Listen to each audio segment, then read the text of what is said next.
புதுயுகம் நேயர்கள் எல்லாருக்கும் அன்பான வணக்கம். இது குட்டி ஸ்டோரி. உலகத்தில் பொய் சொல்கிறவங்கள பார்த்துருக்கோம். ஆனால் பொய்யா சொல்கிறவங்க அவங்களும் பல பேரை பார்த்துருக்கோம். இன்னொன்று, வாயை திறந்தா பொய்யை மட்டுமே சொல்கிறவங்க அவங்களும் சில பேர் உண்டு. ஆனால் இதில் அண்டப்புழுகன் உண்டு, ஆகாச புழுகன்னு சொல்லுவாங்க. இது யார் யார் அப்படிங்கிறதுல ஒரு சின்ன குழப்பம் இருக்கும் இல்லையா? அந்த அண்டப்புழுகன்னா யார், ஆகாச புழுகன்னா யார், இப்போ தெரிஞ்சுக்கலாமா கதையில்? ஒரு ஊரில் ஒரு அப்பாவுக்கு 4 பையங்க.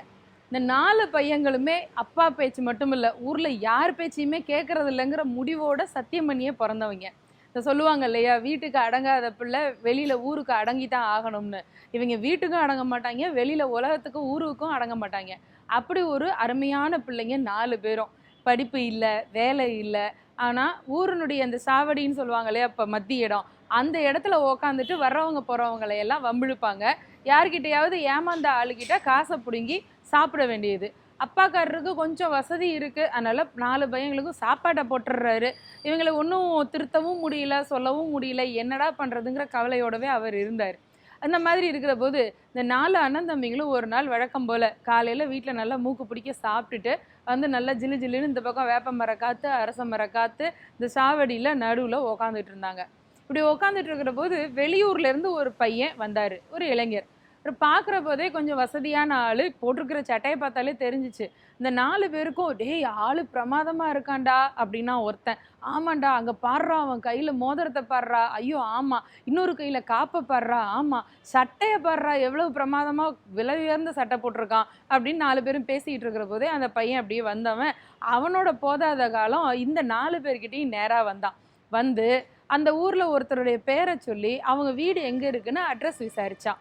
இந்த 4 பேரும் முடிவு பண்ணிட்டாங்க, இன்னைக்கு ஒருத்தன் வசமாக சிக்கிட்டான், இவனை வச்சு செஞ்சு இன்னைக்கு சம்பாதிச்சிடுறதுங்கிற முடிவோட, உட்காருங்கண்ணே உங்களுக்கு நாங்கள் சொல்கிறோம் வழி, எங்கள் ஊருக்கு வந்திருக்கிறீங்க, முதல்ல நீங்கள் எந்த ஊர், யார் என்ன அப்படின்லாம் விவரம் கேட்க ஆரம்பித்தான். அந்த வந்த பையனும் பாவம் ரொம்ப வெள்ளந்தி போல் அவனுடைய ஊர், குடும்பம், அவங்க வீட்டில் உள்ள வசதி பெருக்கு இதை பற்றியெல்லாம் சொல்லி முடித்ததோடனே சரி நல்ல வகையான ஆள் தான் அப்படின்னு முடிவு பண்ணிவிட்டு இந்த 4 பேரும் அவனோட பேச்சுவார்த்தை கொடுத்துக்கிட்டே இருந்ததில் திடீர்னு நமக்குள்ளே ஒரு பந்தயம் வச்சுக்கோமா அப்படின்னு பேச ஆரம்பித்தாங்க. இந்த வந்த பையனுக்கு, ஏங்க எனக்கு அடுத்த வீட்டுக்கு போகணுங்க, அவங்க வீட்டில் ஒரு வேலை இருக்குது, ஒருத்தரை பார்க்க போகணும், அதுக்கு வழி கேட்டால் நீங்கள் பந்தயம்லாம் வைக்கிறேங்கிறீங்களே.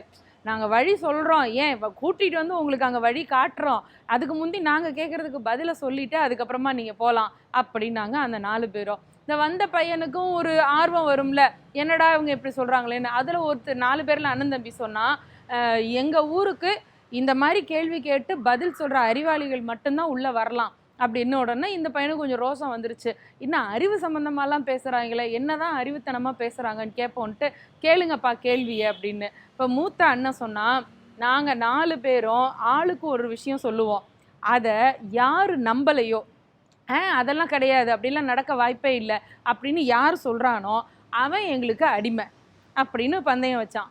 ஓஹோ அப்படியா சங்கதி, சரி சொல்லுங்க அப்படின்னு. இப்போ அண்ணா ஆரம்பித்தான். நான் பிறந்து, யார் அவர் பிறந்து 2 மாதம் இருக்கிற போது ஊரில் ஒரு பெரிய வெள்ளம் வந்துச்சு. சரி, அந்த வெள்ளத்தை நானே கிளம்பி போய் ஒரே ஆளாக அந்த வெள்ளத்தை அடைச்சேன், அந்த தண்ணியை பூரா நிறுத்தினேன், ஊரையே நான் தான் காப்பாற்றினேன் அப்படின்னு மூத்த அண்ணன் சொன்னான். இந்த வந்த பையன், அப்படிங்களா ரொம்ப அருமைங்க, உங்களை மாதிரி வீராதி வீரன் உலகத்திலே கிடையாது அப்படின்ட்டான். இப்போ அடுத்த ஆள், நான் பிறந்த 1 மாதத்தில் எங்கள் அம்மா என்னைய மடியில் வச்சுக்கிட்டு இருந்தாங்க வீட்டு திண்ணையில், திடீர்னு எங்கள் அம்மாவுக்கு எதிரில் அந்த மரம் ஒன்று இருந்துச்சு எங்கள் வீட்டு வாசலில், அந்த மரத்தில் தேங்காய் பறிக்கிறதுக்கு ஆள் சொல்லியிருந்தாங்க. இந்த தென்னை மரத்தில் ஏறி ஆள் பறிக்கிறதுக்கு வரவே இல்லை. எங்கள் அம்மா கேட்டு கேட்டு பார்த்து அசந்து போயிட்டாங்க. அவங்களுக்கு தாகம் எடுக்க ஆரம்பிச்சிருச்சு, இளநீ வேணும் அப்படின்னாங்க. நான் பார்த்தேன், உடனே கடகடன் நானே மரத்து மேலே ஏறி 5-6 இளநியை பறிச்சுட்டு வந்து எங்கள் அம்மாவோட தாகத்தை தீர்த்தேன். யார் இவர், பிறந்த 1 மாதத்தில் இளநியை பறிச்சுட்டு வந்து அம்மாவுக்கு தாகத்தை தீர்த்தேன் அப்படின்னாரு. அதையும் கேட்டுட்டு அந்த வந்த பையன், அருமைங்க சூப்பருங்க, தாய்ப்பாசம்னா இப்படி தாங்க இருக்கணும் அப்படின்ட்டான். 2வது ஆளும் போச்சா. 3வது ஆள் உடனே, உங்களுக்கு என்னங்க, நான் பிறந்து ஒரு 15-20 நாள் தான் இருக்கும், பிறந்த 15-20 நாள்லையே காட்டுக்குள்ளேருந்து ஒரு பெரிய புலி ஊருக்குள்ளே வந்துருச்சு, அப்புறம் அந்த புலியை ஊரில் யாராலையுமே ஒன்றுமே பண்ண முடியல, நான் தனி ஆளாக துரத்திக்கிட்டு போய் அந்த புலியோட வாயை பிளந்து புலியை கொன்று ஊர் மக்களை காப்பாற்றினேன் அப்படின்னு 3வது தம்பி அடிச்சு விட்டான். இப்போவும் அந்த பையன் சொன்னா, ஐயப்ப சாமிக்கு அப்புறமா உங்களை மட்டும்தாங்க நான் தரிசிக்கிறேன், இவ்வளோ பெரிய வீராதி வீரனா இருக்கீங்களே, உங்களுக்கு என்னோட வணக்கம் அப்படின்ட்டான். இப்போ 3வது ஆளும் போச்சு. 4வது ஆள் பார்த்தான், இவ்வளவு பெரிய புழுகையும் நம்புறானே அப்படின்னுட்டு அடுத்த அவன் சொன்னான், இதெல்லாம் என்னங்க, நான் பிறந்த ஒரு நாள்லயே ஒரே நாள்லயே எங்க வீடு அப்படியே சடசடன்னு இடிய ஆரம்பிச்சிச்சு. பார்த்தேன் உடனடியா எங்க அம்மா அப்பா எல்லாரையும், எங்க 3 அண்ணங்க எல்லாரையும் நான் தான் காப்பாத்தி வெளியில கொண்டு போனேன் தெரியுமா, இன்னைக்கு இந்த வீடு குடும்பம் நல்லா இருக்குன்னா அதுக்கு நான் தான் காரணம் அப்படின்னா அவன். உடனே அந்த பையன் உடனே சொன்னான், சே இப்படி ஒரு பிள்ளைய தவமிருந்து பெக்கிறதுக்கு தான் உங்க அம்மா 4வதா உங்களை பெற்றிருக்கிறாரு போல இருக்காங்க போல இருக்கு, அதனால நீங்க பிறந்ததுல ரொம்ப சந்தோஷம், உங்களை பார்த்ததுல எனக்கு ரொம்ப பெருமை அப்படின்னு முடிச்சிட்டான். இப்போ 4 பேரும் முடிஞ்ச வரைக்கும் புழுகி பார்த்தாங்க. ஆனால் இந்த பையன் அசரவே இல்லை. 4 பேருக்கும் ஆமாம் ஆமான்னு போட்டாங்க. இப்போ அந்த பையன் சொன்னான், நீங்கள் சொன்ன கதையெல்லாம் நான் நம்பிட்டேன், இப்போ நான் ஒன்று சொல்லவா அப்படின்னு. என்ன, எங்கள் ஊரில் எங்களுக்கு சொந்தமான ஒரு பெரிய தோட்டம். சரி, அந்த தோட்டத்தில் ஒரு பருத்தி மரம். பருத்தி என்னைக்காவது மரமாக இருக்குதா? ஆனால் மரம் ஆயிடுச்சு. அந்த மரத்தில் பருத்தி பழம் 4 பக்கம் காய்ச்சி வந்துச்சு.